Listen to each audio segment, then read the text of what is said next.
வறுமை என்பது வாழ்க்கைக்கு தானே ஒழிய வாய்ப்புகளுக்கு இல்லை. எந்த ஒரு விஷயத்தையும் முடிவு எடுத்துவிட்டு பேசாதீர்கள். பேசி முடித்துவிட்டு முடிவு எடுங்கள். அதுவே சிறந்தது. உயர்ந்து நிற்கும் மரங்களெல்லாம் என்றோ ஒரு நாள் விதைகளாக மண்ணில் விழுந்தவையே.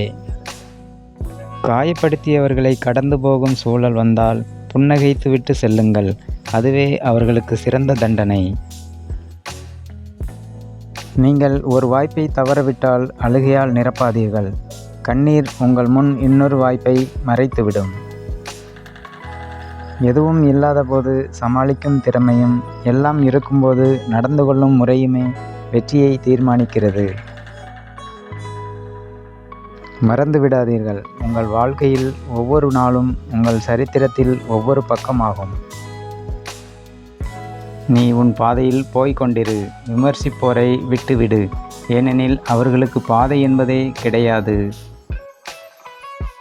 உன் அடக்கத்தின் அளவை வைத்தே உன் அறிவை உலகம் எடை போடும். ஒவ்வொரு நிமிடமும் இந்த உலகத்தை ஜெயிக்க முடியும். முதல் நிமிடம் மட்டும் நீ நிதானமாக யோசித்தால். வலிமையாக இருக்கும்போது ஆயத்தமாகவும், வறுமையாக இருக்கும்போது நம்பிக்கையுடனும் இருப்பவன்தான் புத்திசாலி.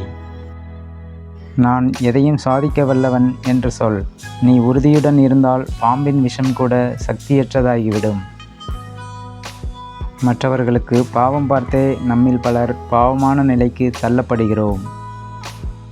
பிடிக்கிறதோ இல்லையோ, சிலரோடு பழகித்தான் ஆக வேண்டும் என்ற கட்டாயத்தை மட்டும் இறைவன் எல்லோருக்குமே கொடுத்து விடுகிறார்.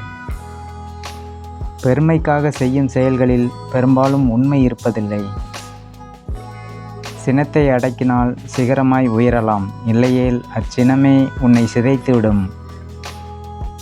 மாதச் சம்பளம் லட்சத்தில் இருந்தாலும் கடன் இல்லாமல் இருந்தால் மட்டுமே மன நிம்மதியுடன் மகிழ்ச்சியாக வாழ முடியும். நாம் சொன்ன ஒரு பொய் உலகத்திற்கு தெரிய வரும்போது நாம் சொன்ன அனைத்து உண்மைகளும் சந்தேகத்திற்கு இடமாகின்றன. எதிரியாக இருந்தாலும் அவனை தாழ்த்தி முன்னேறாதே. உனது முன்னேற்றத்தில் அவன் வெட்கி சிரம் தாழ வேண்டும்.